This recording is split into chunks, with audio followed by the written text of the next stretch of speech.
Hai semua, selamat pagi dan salam sejahtera. Jadi hari ini saya akan bawakan kita lagi untuk merungkai berkaitan dengan Kementerian Pendidikan negara kita. Di mana pada hari ini saya akan bawakan kepada kita khususnya untuk guru-guru. Di mana hari ini kita akan lihat uh, profil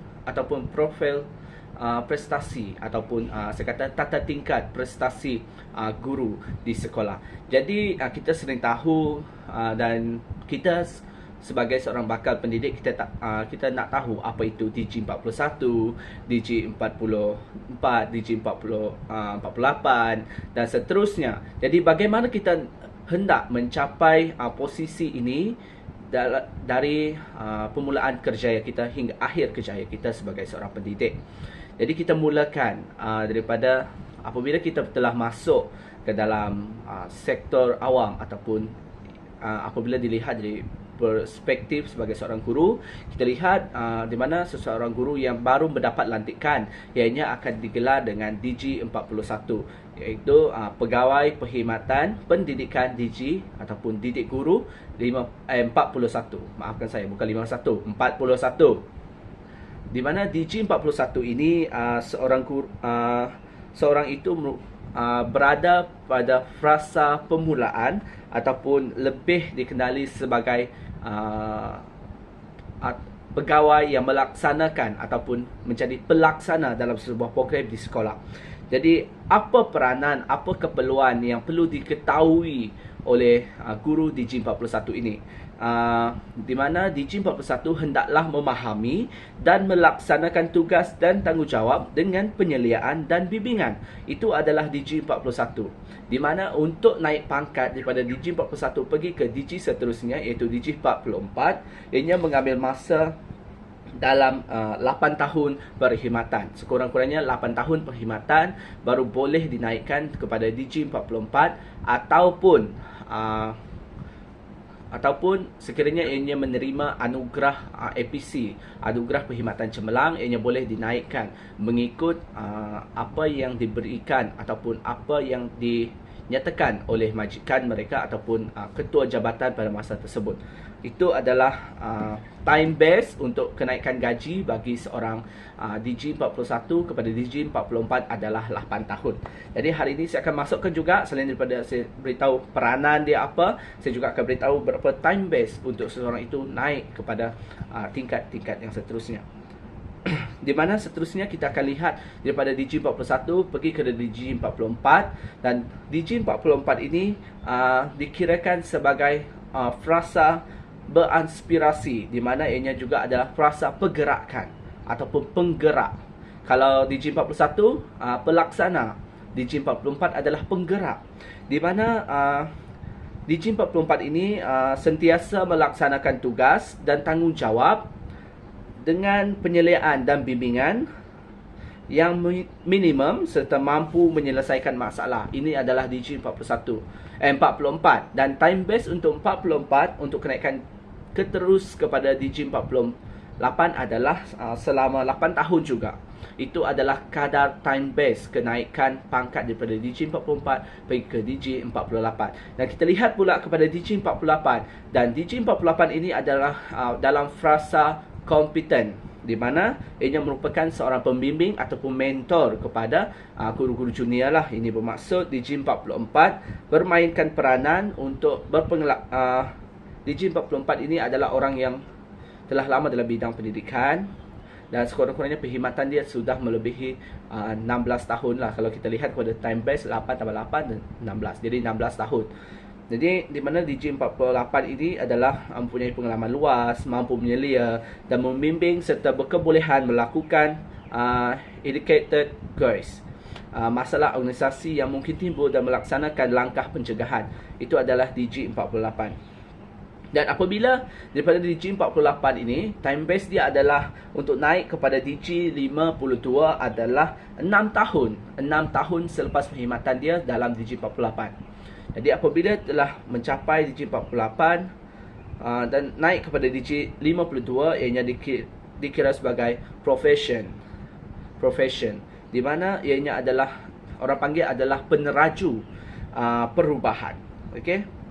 Siapa yang sering jadi MC dia tahulah, selalu menjadi MC di sekolah, dia tahu peneraju perubahan. Orang akan panggil peneraju perubahan macam tu. Jadi apabila kita lihat kepada DG52 ini, seorang yang telah mencapai tahap DG52 hendaklah menjadi pakar rujuk, mentor dan pembimbing serta berkebolehan merancang dan melaksanakan penambahbaikan berterusan dalam bidang tertentu. Itu adalah DG52. Itu adalah peranan yang dimainkan oleh seseorang pejabat awan ataupun seorang guru yang menyandang DG52. Dan apabila kita ingin melihat daripada DG52 kepada DG54, dan di mana DG54 ini kebiasaannya adalah ketua pentadbir sekolah ataupun pengetua lah, ataupun PK.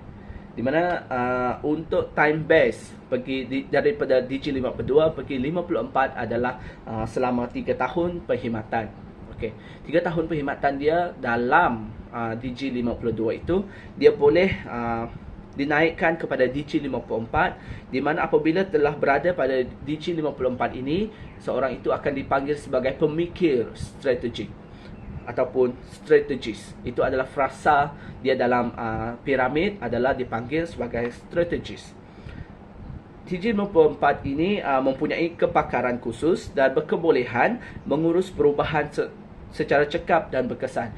Ini lebih merujuk kepada pihak pentadbiran lah, pihak atasan di dalam sesebuah sekolah.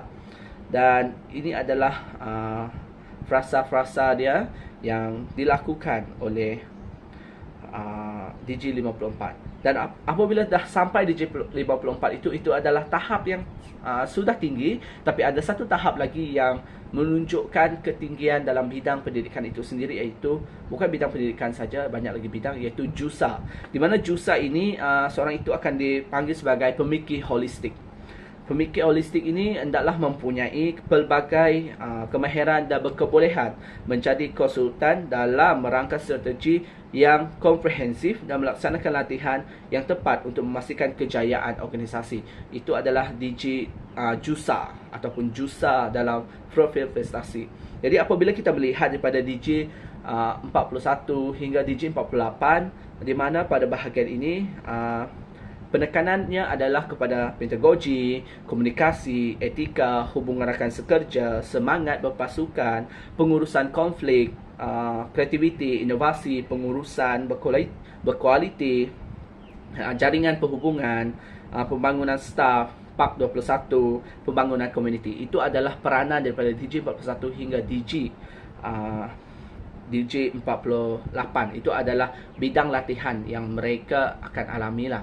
Sebab ianya dipanggil sebagai bidang latihan kerana di mana para mereka ini masih daripada fasa pertama pergi fasa yang seterusnya, itu dipanggil bidang latihan.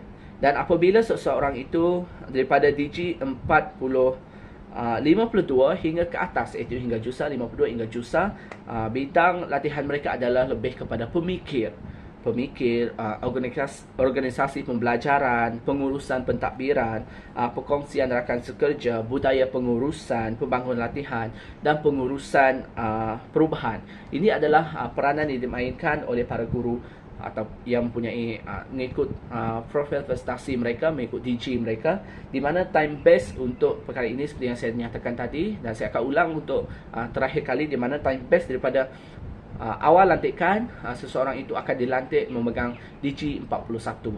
Dan selepas 8 tahun dalam perkhidmatan ataupun lebih, dan apabila dianugerahkan APC dalam 8 tahun ataupun lebih daripada 8 tahun, dia akan terus naik kepada 44. Lepas tu 8 tahun lagi akan naik kepada 48, dan naik lagi kepada 52 naik kepada 54, lepas tu naik kepada JUSA. Tapi apabila kita melihat kepada ni, ada yang tidak mendapat kenaikan mengikut tahun mereka, jadi mereka boleh melakukan permohonan ataupun semak semula di dalam portal Kementerian Pendidikan Malaysia supaya mereka dinaikkan kepada DG yang sepatutnya. Sebab dalam kementerian dia ada time base. Contoh, 8 tahun dalam perkhidmatan tapi masih juga belum ditawarkan APC atau anugerah perkhidmatan cemerlang, belum juga dinaikkan pangkat ke DG44. Jadi boleh memohon dalam sistem bahagian pengurusan sumber manusia KPM, dan di situ anda kemukakan untuk nama anda anda kemukakan kenapa anda layak untuk mendapat APC disebabkan anda telah mengajar selama 8 tahun lebih, macam tu. Jadi itu sahaja perkongsian pada hari ini yang membincangkan tentang tata tingkat piramid profil kejayaan dengan bidang latihan yang perlu dilakukan oleh seorang guru bagi kenaikan pangkat ataupun kenaikan DG kepada DG 41, 42, 43, 41, 44, 48, 52, 54 dengan JUSA. Jadi saya harap ianya membantu. Kita jumpa lagi. Bye.